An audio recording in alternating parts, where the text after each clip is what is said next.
ఆ ₹5 వ్రతకల్పన బుక్ చూస్తే ఎక్కడ లేని కోపం వస్తది. ఏరా నాకు అర్థం కాదు, ఎన్ని సంవత్సరాల నుంచి నా పూజలు చేస్తున్నారు, ఒక్కడికి నా కథ గుర్తుండదేట్రా యాదవ్ వల్లారా. ఓ నా బుక్ లో చూసిన దాన్నైనా తిన్నంగా చదువుతారా అంటే అది ఉండదు. ఏదో బాగా అటర్ ఫ్లాప్ అయిపోయిన తెలుగు సినిమాకి రివ్యూ చెప్పినట్టు చదువుతారు ఒక్కొక్కడును.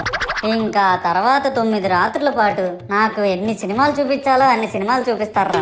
ఇందులో ఫన్నీ పార్ట్ ఏంటంటే నేను ఎన్ని బ్యాచ్లను చూస్తాను తెలుసా. ప్రతి వీధి పందిరి దగ్గరికి తిరుగుతూ నా విగ్రహాలకు రివ్యూ ఇచ్చే బ్యాచ్ ఒకటి, ప్రసాదాల కోసం ప్రతి పందిరి దగ్గరికి తిరిగే బ్యాచ్ ఇంకొకటి, ఇంకా దరిద్రం ఏంటంటే నాకు కొట్టిన కొబ్బరికాయలు ఏమైనా మిగిలిపోయేమో వాటిని తీసుకెళ్లి పచ్చడి చేసుకుందాం అనే బ్యాచ్ ఒకటి.